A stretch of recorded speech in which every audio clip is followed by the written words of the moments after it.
Welcome, guys, to another Dave Must Die. If you're wondering why my voice sounds different, it's because I decided to record earlier in the day. I actually have, I don't know if it's some kind of medical condition, but you know how when your voice is deeper in the morning? I have the same thing, but it lasts for quite a while, usually 3 or 4 hours throughout the day, and then it finally loosens up a little bit. And I actually decided to do this because for two reasons. One, the audio on this video that you're watching right now was lost. I don't know what I did to it, but I lost the original audio.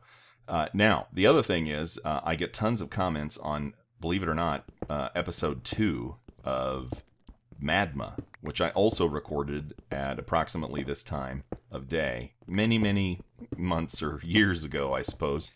And so, basically, after I did that, I decided not to record earlier in the day ever again, because it would make people wonder why every other episode or so my voice was changing dramatically.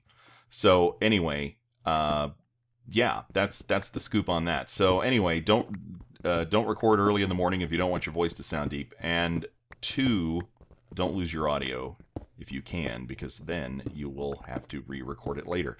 Okay, diamonds. All right, now I wanted to put this footage in even though I lost that original audio because, as you can see here, I actually find some diamonds. And I'm underneath, obviously, down that long ladder down to bedrock. So we've actually managed to find diamonds, redstone, and a few other goodies while we're here. And I also thought this episode, as you know, follows episode 4, where I actually leave my lair and I visit a temple. And a couple of you folks have told me that you already have gotten to where that temple is, so you know I am in the area.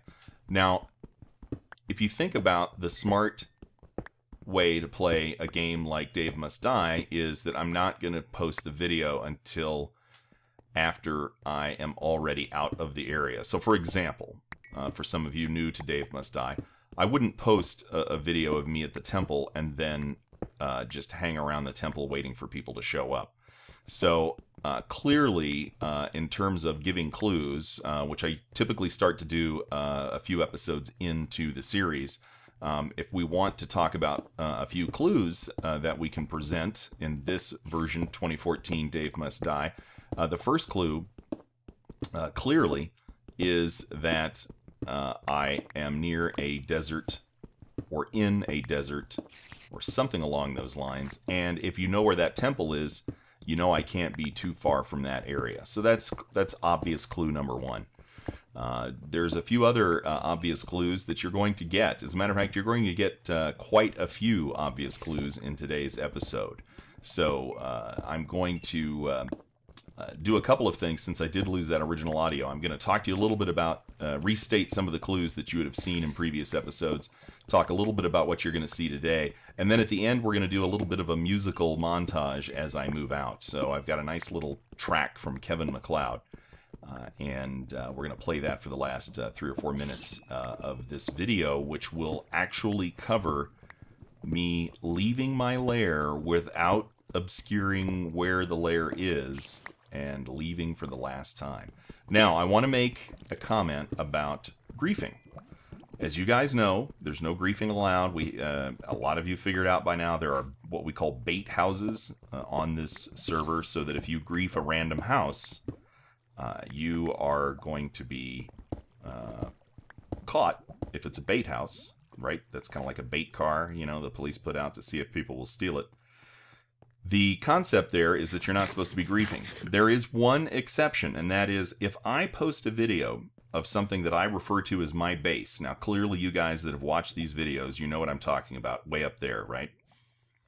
If you guys are in that area up there, as a matter of fact, we're going up here now, you can see I've dug a few side holes here. But if you go back up top where I have my tree farm, I have some chests, I have a few other things, you can grief that because that's my stuff. And not only is it my stuff, but you know it's my stuff because it's been declared by me to be my stuff. in a video. Several videos, actually. So, all right, enough of that. Again, restating some clues. You guys know I'm near a desert, or in a desert, but not necessarily in. I'm just saying that to be fair, because there were some cuts. There were some cuts in that video, so there could have been some travel. Now, I'm hoping that's another clue you guys picked up on. I want to talk about that in a little detail, because if you'll remember in video 4, episode 4, I actually punch out a wall to leave, and then I do a clock wipe in the editor, which means that I cut out some footage, right? And the next thing you know, I'm in a desert.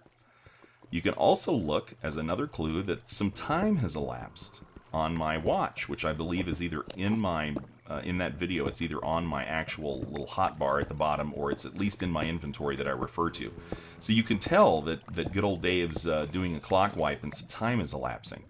So that leads one to the conclusion that maybe I'm either in a very large desert, or I have moved away from where I'm at into a desert. So that leaves two possibilities. Either I'm in a desert, we've said that before, or I'm in a biome that neighbors a desert. Now that's pretty broad. You might say, well, gee, David, there's, within 8,000 blocks of spawn, plus or minus 4,000 blocks of spawn or whatever, there are several deserts, and so there are any number of biomes that are going to be, surrounding that desert. So you can't really make a lot of deductions that lead you straight to my location. But it is a clue in your arsenal. All right. Now, today, in this video, as I mentioned before, I'm actually going to leave my base. So you're going to learn something. And I'm again, helping out some of the newer players that may not know everything that they need to know about Dave Must Die in order to succeed. And when I say succeed, obviously, what is the goal of Dave Must Die? You got to kill me. And if you do, you get to be added to the Hall of Heroes, I suppose. I don't know, heroes, killers, that are known as Dave Slayers. So you will get, let's go back up here. You will get a rank on whatever the next version of this server is that supports ranks. And even without that, I suppose we could set it up where we use colors based on teams, but that's another story for another day. I won't get into that now. And now back to the grief comment. Now this is what I'm talking about. Okay, I've got trees here. See, there's a clock wipe. Got some trees here. I've got some farm material. I have my chests. I have a bed. If you come into this base, there's a crafting table that just went by.